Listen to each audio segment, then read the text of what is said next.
እንደ አውሮፓውያን አቆጣጠር በ1913 የሚወዳት ሚስቱ ሜሪ ጄን ለአገልግሎት ርቃ ተጓዘች።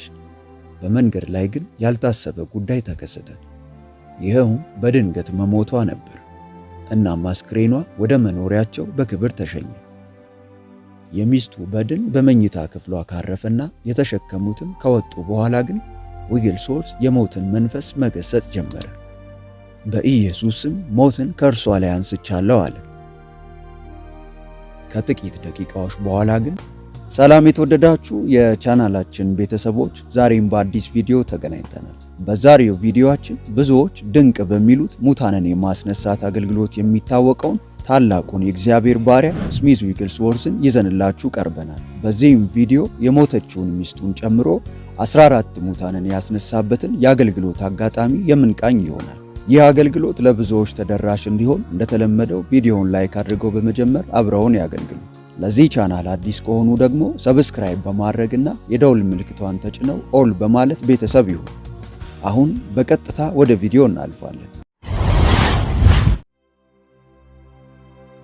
የመኖሪያ ቤቱ ካለበት ትንሽ ኮረብታ በታች በአበባዎች የደመቀውና ውቡ የማኒንጋም መናፈሻ ይገኛል። ቤቱ መዋል ከቻለ ዊግልስዎርዝ ያንን ስፍራ ሳይረግጥ አያልፍም። መቀመጫ የሚጋራውን ሰው ሳያናግር ይቀመጥና በዝምታ ይጸልያል። ያ ሰው የዘላለምን ሕይወት ያላገኘ ከሆነ ጸሎቱ ጌታ ሆይ ወደ ንስሐ ምረው የሚል ይሆናል። በዚህ መንገድ ብዙዎችን ወደ ጌታ አምጥቷል። አንድ ጊዜ በስዊድን ታላቅ የወንጌል ስርጭት ያካሄድ ነበር። በዚህም በመቶ የሚቆጠሩ ሰዎች ዳኑ፣ ከሕመማቸውም ተፈወሱ።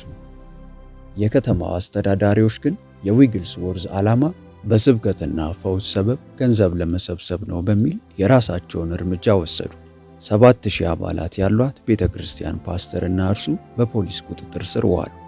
ሆኖም ስብከትን የሚከለክል ሕግ በአገሪቱ ስላልተገኘ መፈታታቸው አልቀረም።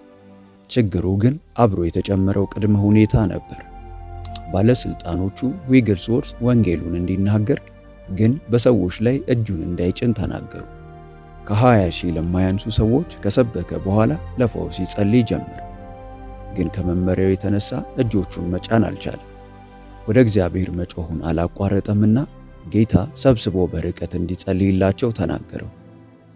እርሱም ሕሙማን ሁሉ ተነስታችሁ ቁሙ፣ መነሳት የማትችሉ ደግሞ በሚታመመው ሰውነታችሁ ላይ እጃችሁን ጫኑ አለ። መጸለይ በጀመረ ጊዜ የእግዚአብሔር መንፈስ በእነርሱ ላይ አለፈና በመቶዎች የሚቆጠሩ ተፈወሱ። ብዙ ድንቅም ታየ። አስተዳዳሪዎቹ ግን የሚይዙትና የሚጨብጡትን አጥተው ቀሩ። እንደ አውሮፓውያን አቆጣጠር በ1913 የሚወዳት ሚስቱ ሜሪ ጄን ለአገልግሎት ርቃ ተጓዘች። በመንገድ ላይ ግን ያልታሰበ ጉዳይ ተከሰተ። ይኸውም በድንገት መሞቷ ነበር። እናም አስክሬኗ ወደ መኖሪያቸው በክብር ተሸኘ። የሚስቱ በድን በመኝታ ክፍሏ ካረፈና የተሸከሙትም ከወጡ በኋላ ግን ዊግልስዎርዝ የሞትን መንፈስ መገሰጽ ጀመረ። በኢየሱስ ስም ሞትን ከእርሷ ላይ አንስቻለሁ አለ። ከጥቂት ደቂቃዎች በኋላ ግን ሜሪ ጄን ዓይኗን ገለጠች። ቆይታም ለምን ይህን አደረክ አለችው። ታስፈልጊኛለሽ ብሎ መለሰላት። ሩጫዬን ጨርሻለሁ፣ ጌታም ይፈልገኛል። ከጥቂት ውይይት በኋላ ባል በሚስቱ ሐሳብ ተስማሙ። ከራሱ ደስታ ይልቅ ለእግዚአብሔር ፈቃድ ተገዢ መሆኑን አሳየ። እርሷም ተመልሳ ተኛችና ነፍሷ ወደ ዘላለም ቤቷ ሄደች። በሌላ ጊዜ የ5 ዓመት ሕፃን ይሞትና ዊግልስዎርዝ ወደዚያ ቤት ያመራል። ልጁ ከሞተ ቀናት ተቆጥረዋል። በዚያ ዘመን ሰው ሲሞት ዕለቱን ወይም በበነጋው አይቀበርም።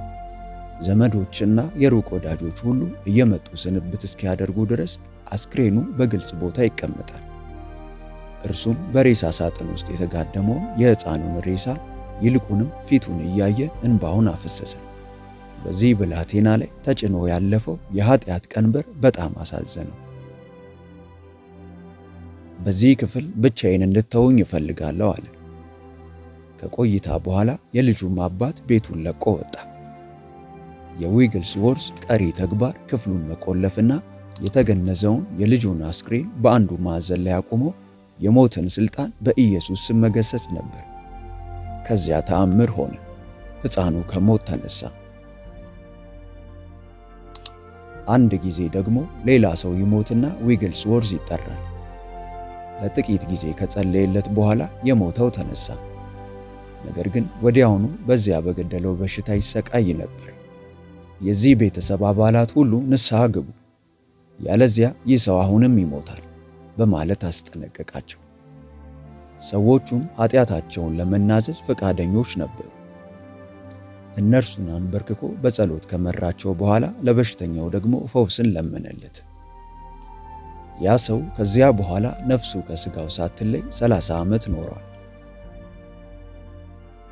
አዎን፣ ብዙዎች የተአምር በሚሉት ሙታንን የማስነሳት አገልግሎት እንኳ የዊግልስዎርዝ ልምምድ ልዩ ነበር። ልክ በሽተኞችን ይህን አድርጉ እንደሚል ለሙታንም ከሚጸልይበት ቃልን የሚናገርበት ይበልጣል። በነገራችን ላይ በእርሱ አገልግሎት ከ14 የሚበልጡ ሰዎች ከሞት ተነስተዋል። በእርግጥ የስሚዝ ዊግልስዎርዝ ሕይወትና አገልግሎት በደረጃው ከፍተኛ ነው። ግን የአማኝ ሥራ በእርሱ ማንነት ሳይሆን በእምነቱ የሚሆን እንደሆነ ማስታወስም የግድ ነው። በሐዋርያት እጅ ብዙ ምልክትና ድንቅ ይደረግ እንደነበረና ሕዝቡም ያከብሯቸው እንደነበር እናነባለን። በኢየሩሳሌም ዙሪያ ካለችው ከተማ ድውያንን በርኩሳን መናፍስት የተሰቃዩትን ያመጧቸው እንደነበርና አልፎ ተርፎም ጴጥሮስ ሲያልፍ ጥላውን ቢሆን ከነርሱ አንዱን ይጋርድ ዘንድ ድውያንን ወደ አደባባይ አውጥተው በአልጋና ምንጣፍ ላይ ያኖሯቸው እንደነበር በሐዋርያት ሥራ ምዕራፍ 5 ቁጥር 15 ተጽፏል። ይህ በዊግልስዎርዝ ሕይወትም የተፈጸመ ነበር። በተለይም ሲሰብክና ሲያገለግል ሕዝቡ ድውያንን በየመንገዱ ዳር አስተኝተዋቸው በጥላው ተፈውሰዋል። ባለንበት ዘመን ብዙዎች በሐዋርያት ዘመን የነበረውን ድንቅ አገልግሎት በእነርሱ ሞት እንደተደመደመ ያወራሉ። ዊግልስዎርዝ ግን ከንቱ ንግግራቸውን ውድቅ አድርጓል። እነዚህ ምልክቶች ተልኳቸው በክርስቶስ ዳግም ምጽአት እስኪደመደም የሚቆሙ አይደሉም። ኢየሱስ በመጨረሻ ተናግሮ የሄደውም ይህንኑ ነው። ወደ ዓለም ሁሉ ሂዱ፣ ወንጌልንም ለፍጥረት ሁሉ ስበኩ። ያመነ የተጠመቀም ይድናል፣ ያላመነ ግን ይፈረድበታል። ያመኑትንም እነዚህ ምልክቶች ይከተሏቸዋል። በስሜ አጋንንትን ያወጣሉ፣ በአዲስ ቋንቋ ይናገራሉ፣ የሚገድል ነገር ቢጠጡ እንኳ አይጎዳቸውም። እጃቸውን በድውዮች ላይ ይጭናሉ፣ እነርሱም ይድናሉ። ማርቆስ ምዕራፍ 16 ከቁጥር 15 እስከ 18። ድንቅና ተአምር በሐዋርያት ዘመን እንደቀሩ አድርገው የሚተርኩ ሞልተዋል። ነገር ግን በሃያኛው ክፍለ ዘመን የተነሳውን የእግዚአብሔር ባሪያ ታሪክ ቢሰሙና ቢያውቁ ምን ይሉ ይሆን? እርሱ በኢየሱስ ስም አጋንንትን አውጥቷል፣ የሞቱትን አስነስቷል። ማንኛውም የእግዚአብሔር ልጅ በተለይ ያመኑትን የሚከተሉትን ምልክቶች የማድረግ ብቃት አለው። የዊግልስዎርዝ አእምሮ ሁልጊዜ በዚህ ጥያቄ የተሞላ ነበር። ለምንድን ነው የታመቀ ብቃታችንን አማኞች የማንገነዘበው? ይህንኑ ሰማያዊ ብቃት በተግባር ያሳዩ፣ በዚህም የአምላካቸውን ስም ያስከበሩ ጥቂት አማኞች በታሪክ ተመዝግበዋል። የእነዚህን የእግዚአብሔር ሴትና ወንድ ባሪያዎች ፋና የምንከተለው እንዴት ነው? የስሚዝ ዊግልስዎርዝ አይነቱ እምነትና አገልግሎት ለዚህ ድንቅ ጉዞ ምን አርአያነት ይኖረዋል? በቀጣይ ክፍል የምናይ ይሆናል። እንደተለመደው ከዛሬው ቪዲዮ ምን እንደተማሩ በኮሜንት መስጫው ቦታ ላይ በማስቀመጥ ተሳትፎውን ያሳዩ። ቪዲዮውን ላይክ እና ለወዳጆች ሼር በማድረግ አብረውን ያገልግሉ። ለቻናላችን አዲስ የሆናችሁ ቻናሉን ሰብስክራይብ በማድረግና የደውል ምልክቷን ተጭነው ኦል በማለት እንደዚህ ያሉ አስተማሪ ፕሮግራሞች፣ ሕይወት ለዋጭ ትምህርቶች፣ ዝማሬዎችና የጸሎት ጊዜያት በየዕለቱ እንዲደርሱ ማድረግ ይችላሉ። በቀጣይ ቪዲዮ እስከምንገናኝ ሰላም ሁኑ። ሆሊ ቲዩብ ኢትዮጵያ ዩቲዩብ ቻናል በይበልጥ በመንፈሳዊ ሕይወቶ እጅግ የሚበረቱባቸውና መንፈሳዊ ረሃቦን የሚጨምሩ ትምህርቶች እንዲሁም የጸሎት አገልግሎት በየቀኑ እንዲደርሱ ሰርቫንት መልካሙን ጌታ በማለት የፌስቡክ እንዲሁም የቲክቶክ አካውንታችንን እንዲሁም ሆሊ ቲዩብ ኢትዮጵያ ብለው ሰርች በማድረግ የቴሌግራም ቻናላችንን ይቀላቀሉ። ተባርካችኋል።